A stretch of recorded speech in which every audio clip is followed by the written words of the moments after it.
Hello friends, how are you? Welcome back again on English Ocean. This is Sadhna and today we are going to discuss about an essential topic of the CDP, English Pedagogy. उसमें हम आज करने वाले हैं Bloom's taxonomy. Bloom's taxonomy एस्टेट और CTET में frequently asked questions होते हैं ब्लूम्स टैक्सोनॉमी से. आज हम इसको मास्टर करेंगे with objective and with concept. Let's get start. सबसे पहले ये जानना जरूरी है ब्लूम्स टैक्सोनॉमी है क्या, इसका ओरिजिन कैसे हुआ, ये हमारे लिए क्यों इंपॉर्टेंट है, कैसे ये हमारी टीचिंग में हमारी हेल्प कर सकती है, वो सारी चीजें आज हम समझने वाले हैं. फ्रेमवर्क फॉर कैटेगराइजिंग एजुकेशनल गोल, इसको फ्रेम किया गया था एजुकेशनल गोल को कैटेगराइज करने के लिए. इसको डेवलप करने वाले हैं बेंजामिन ब्लूम. उनका नाम क्या है? Benjamin Bloom. 1956 में उन्होंने ये डेवलप की थी. It helps teachers set clear objective. ये टीचर्स को हेल्प करती है एजुकेशनल गोल कैटेगराइज करने में और ऑब्जेक्टिव सेट करने में. ये किस किस एग्जाम के लिए रिलेवेंट है? CTET, estate, DSSB and any other exam in which CDP will be asked. जिस भी एग्जाम में CDP या इंग्लिश पेडागोजी पूछी जानी है उस सभी एग्जाम में ब्लूम टैक्सोनॉमी हमारी हेल्प करेगी. मिनिमम 2-3 क्वेश्चन इस टैक्सोनॉमी से आ ही जाते हैं PYQs में. Why Bloom's taxonomy is important? अब हमने समझ लिया कि बेंजामिन ब्लूम ने 1956 में ब्लूम टैक्सोनॉमी को दिया था. ये हमारे लिए इंपॉर्टेंट क्यों है?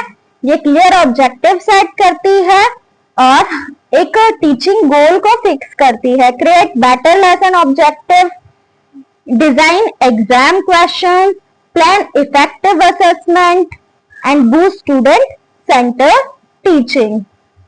जो हमारी NEP है वो इंफोर्स करती है student centre, child centre education को. तो जो ब्लूम टैक्सोनॉमी है वो हेल्प करती है लेसन प्लान के ऑब्जेक्टिव को बेटर करने में, क्वेश्चन पेपर के एग्जाम के जो क्वेश्चंस हैं उनको डिजाइन करने में और इफेक्टिव प्लान करने में कि हम कैसे बच्चों को इवेलुएट करेंगे. अब इसको ना रिवाइज किया गया है. ओरिजिनल किसने की है? बेंजामिन ब्लूम ने 1956 में. और रिवाइज किसने की है? 2001 में एडरसन और क्राथवॉल ने. किसने? एडरसन और क्राथवॉल ने. तो डिफरेंस देख लेते हैं दोनों का. फर्स्ट है original version, knowledge, comprehension, application, analysis, synthesis and then evaluation. इसको रिवाइज करके किया गया है remember, understand, apply, analyse, evaluate, create. That's it. तो जो फर्स्ट थ्योरी थी इसमें सबसे पहले क्या जरूरी था? नॉलेज. किसी भी टॉपिक के ऊपर नॉलेज होगी, उसको फिर हम कंप्रीहेंस करेंगे, डीप अंडरस्टैंड करेंगे, उसको अप्लाई करेंगे यानी कि एप्लीकेशन करेंगे उस कॉन्सेप्ट की. फिर एनालाइज करेंगे कहां पे फॉल है, कहां पे सही है. सिंथेसिस, फिर उसको हम सेम प्रोसेस को बार बार सिंथेसाइज करेंगे और उसके बाद इवैल्यूएशन होगा, मूल्यांकन होगा कि कंप्लीट प्रोसेस सही है या गलत है. बट इसको रिवाइज करके किया गया रिमेंबर. ऐसा नहीं है कि माइंड इज एम्प्टी, कुछ ना कुछ पहले से होता है, हमें उसे रिमेंबर करना है, फिर समझना है. कॉम्प्रिहेंशन और अंडरस्टैंड लेवल कुछ सेम है, इसमें भी समझना होता है, अंडरस्टैंड में भी समझना होता है और कॉम्प्रिहेंशन में भी. बट कॉम्प्रिहेंशन डीप इवैल्यूएशन को बोलते हैं और अंडरस्टैंड एक बेसिक अंडरस्टैंडिंग को बोलते हैं. ठीक है. तो नॉलेज से बनाया रिमेंबर. नॉलेज ये साइन दिखाती है कि हमें सब कुछ नया सीखना है। नहीं, ऐसा नहीं है, हम धीरे धीरे करके ब्लॉक्स में ऐड करते जाते हैं। हम कोई भी डेटा है जो हमारे माइंड में होता है, हम उसको धीरे धीरे धीरे करके ऐड करते हैं। एकदम से हम पूरी नॉलेज नहीं ले सकते, तो इसको चेंज किया गया रिमेंबर में, रिकॉल में। कॉम्प्रिहेंशन, डीप अंडरस्टैंडिंग की बजाय ओवरऑल अंडरस्टैंडिंग मैटर करती है। एप्लीकेशन, अप्लाई, एनालिसिस, एनालाइज, ये सेम है।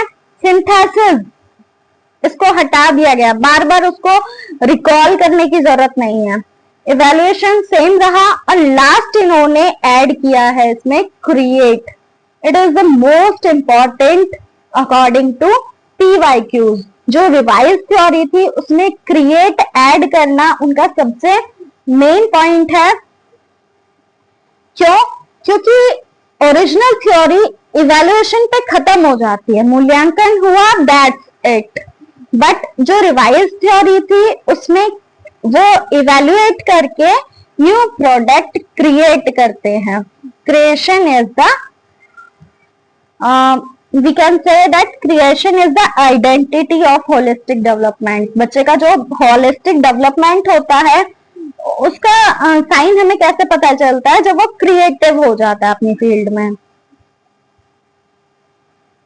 ब्लूम टैक्सोनॉमी जो रिवाइज्ड है उसके 6 लेवल हैं।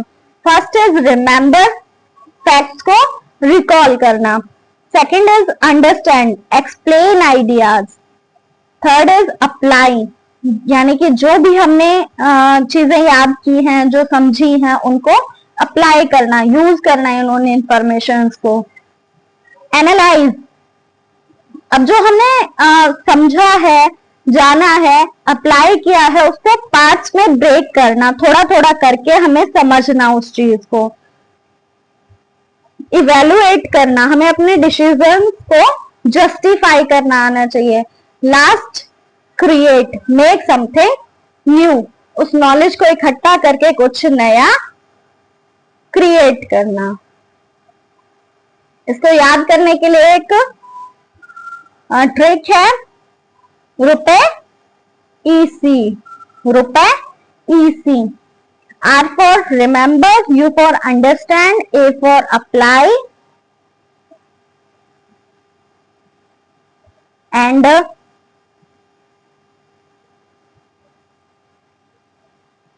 ये जो P है ये अप्लाई को डिफाइन कर रहा है। ए को हटा देंगे, ए 2 बार है ना, तो प्लाई, इससे अप्लाई याद आ जाएगा। ये ट्रिक बनाने के लिए कर दिया है। A for analyse, E for evaluate, C for create. जैसे मान लो रिमेंबर, तुमने नाउन की जो डेफिनेशन है उसको याद किया। Understand, explain the concept of tense. अगर तुम किसी को बताओगे कि नाउन क्या है, तो जो तुमने एक डेफिनेशन बुक से याद की होगी या टीचर ने तुम्हें याद कराई होगी, तुम उस डेफिनेशन को सुनाओगे, तो वो है रिमेंबर। उसमें तुमने इतना कुछ नहीं ऐड किया, एज इट इज जैसा तुमने याद किया था उसको बता दिया। अंडरस्टैंड, अगर तुम्हें बोला जाए कि टेंस के कॉन्सेप्ट को एक्सप्लेन करो, तो यहाँ पे तुम्हें रटा रटाया कुछ भी नहीं सुनाना है तुम्हें, बल्कि जो कॉन्सेप्ट तुमने समझा है उसको समझाना है। और हर बच्चे का इंडिविजुअल आंसर हो सकता है। टेंस के रूल सेम है, फॉर्मेशन सेम है, उसके बावजूद हर किसी का जो कॉन्सेप्ट एक्सप्लेनेशन का तरीका होगा वो अलग होगा। फॉर एग्जाम्पल, किसी को इस तरीके से समझ आता है indefinite continuous perfect then perfect continuous, ये प्रेजेंट के पार्ट है। उसके बाद पास्ट पे आए, फिर indefinite continuous, perfect and perfect continuous. But कुछ प्रेफर करते हैं कि सभी कंटिन्यूअस को साथ में समझेंगे, सभी परफेक्ट को साथ में समझेंगे। ये हमारी अपनी खुद की अंडरस्टैंडिंग है। अब उसके बाद नेक्स्ट आता है apply. Apply, solve a sentence using correct tense.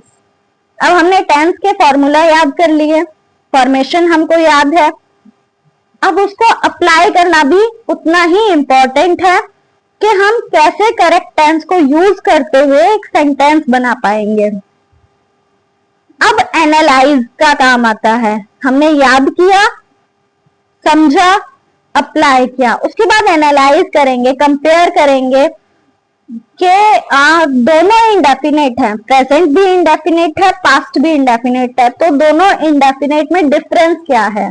जैसे मान लो प्रेजेंट कॉन्टिन्यूस और पास्ट कॉन्टिन्यूस दोनों कॉन्टिन्यूस है, दोनों कॉन्टिन्यूस में काम जो है वो इन प्रोसेस है, इन प्रोग्रेस है, तो डिफरेंस क्रिएट करना आना चाहिए, दोनों में हम पता कर सके कि डिफरेंस क्या है। डिफरेंस है कि पास्ट कॉन्टिन्यूस में जो काम था वो पास्ट में कॉन्टिन्यूस चल रहा था, जबकि जो प्रेजेंट कॉन्टिन्यूस है उसमें प्रेजेंट में वो काम कॉन्टिन्यूसली चल रहा है। और इसका जो चेंज है वो हमें हेल्पिंग वर्ब से दिखाई देता है। तो जब हम ये एनालाइज करते हैं कि हेल्पिंग वर्ब आर डिफरेंट, तो हम एनालाइज कर रहे होते हैं। उसके बाद हम इवेल्युएट करते हैं, justify the use of past tense. अब हम इवेल्युएट करेंगे कि ये डिफरेंस जो क्रिएट किया गया है क्यों जरूरी था। अगर हम सारे सेंटेंस प्रेजेंट कॉन्टिन्यूस में बना सकते हैं तो पास्ट कॉन्टिन्यूस की जरूरत क्या थी, तो वहां पे हम जस्टिफाई करेंगे कि हाँ इसलिए जरूरत थी कि हम प्रेजेंट कॉन्टिन्यूस से सारे वो सेंटेंस नहीं बता सकते जो पास्ट में हो रहे थे, क्योंकि पास्ट में जो कॉन्टिन्यूस थे वो अभी नहीं हो रहे हैं। After that the last create, right a short story using all tenses. अब यहाँ पे हमें क्या करना है, अपना क्रिएटिव माइंड यूज करेंगे, ना तो हम यहाँ पे बुकिश कोई लैंग्वेज यूज करने वाले हैं। हाँ, एक कॉन्सेप्ट, एक आइडिया, एक हिंट हम बुक से लेते हैं। नाउन की मान लो डेफिनेशन याद की, टेंसेस की definition, concept, formation, each and everything हमने रिमेंबर किया, अंडरस्टैंड किया, अप्लाई करके देखा, फिर उसको एनालाइज किया। आफ्टर दैट हमने इवेल्युएट किया। Evaluate is we can say virtue of the question. When we are coming on the question, it is evaluation. हम यहाँ पे मूल्यांकन करते हैं कौन सी चीज किस वजह से बनी है। Questioning is the key of evaluation. And the last and the final stage of the Bloom's taxonomy is create. When we use all our information to create something new, write a short story using all tenses. हम सारे tenses को use करेंगे और एक short story बनाएंगे।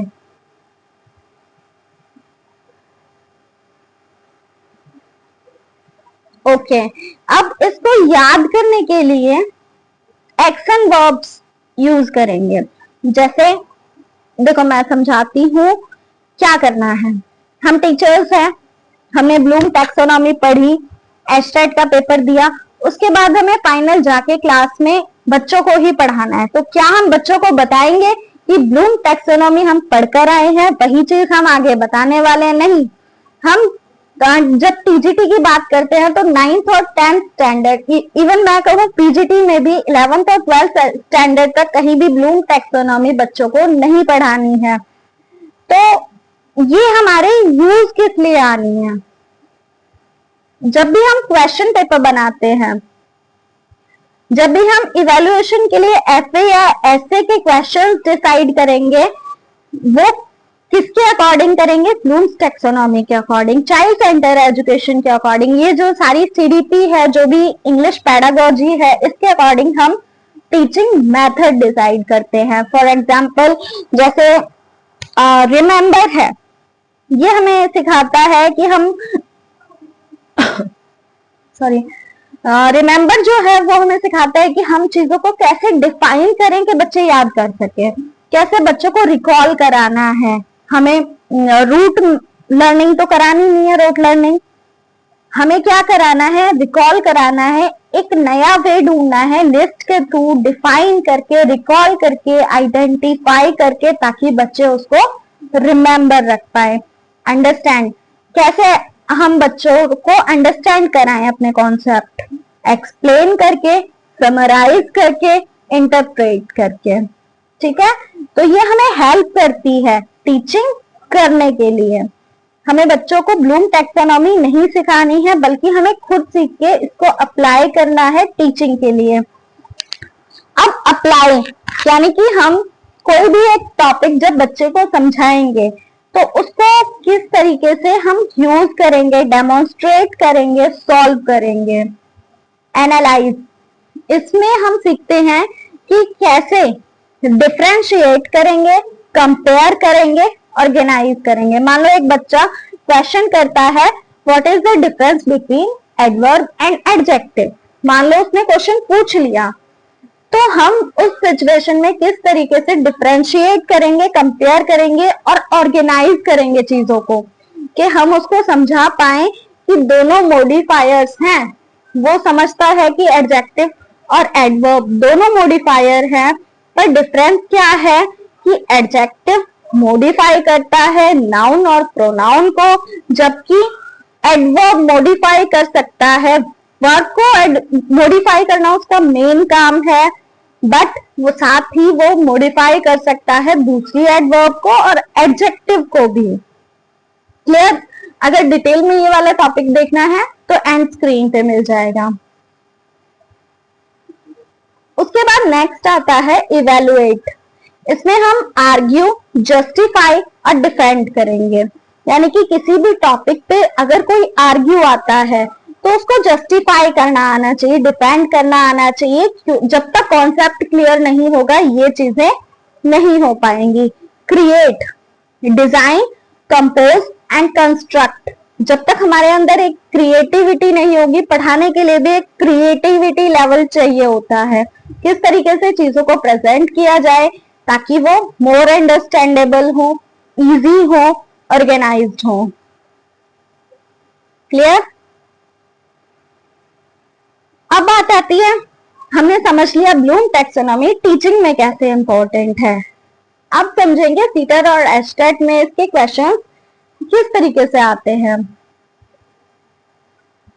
जैसे मान लो आपसे पूछा गया डिफाइन नाउन, तो ये किस तरीके का क्वेश्चन है, रिमेंबर कराने वाला है। उसमें बच्चा याद करेगा ना नाउन की डेफिनेशन क्या थी।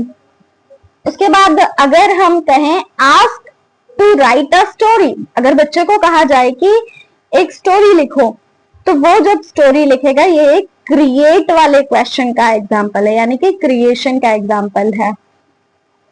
कंपेयर टू पॉइंट्स, जब दो पोम को कंपेयर किया जाएगा, ये एनालिसिस का पार्ट है। ठीक है, इस तरीके के क्वेश्चन आपको पूछे जा सकते हैं।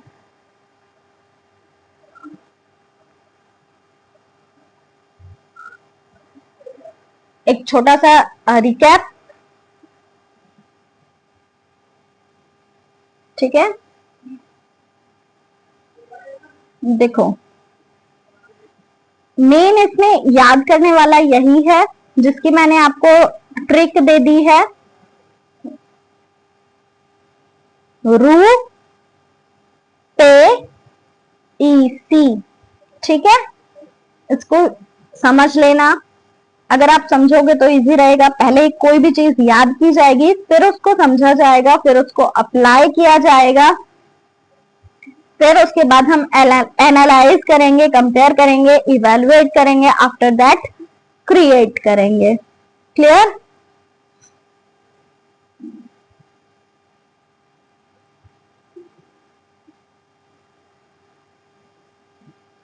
रिमेंबर क्या होता है? फैक्ट्स को रिकॉल करना। Evaluate, justify choices, create, right a poem, जिसमें हम अपना कुछ अलग क्रिएट करते हैं।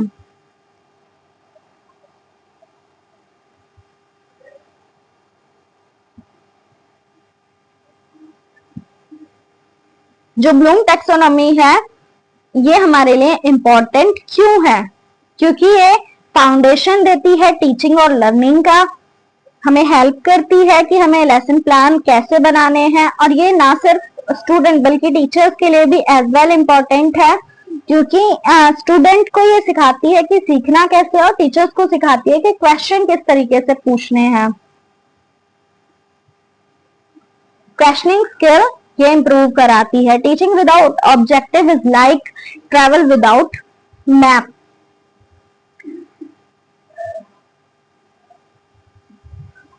English Ocean is not a page, it's your study buddy. If you like the video, please subscribe the channel for more such content. Thank you. Have a nice day.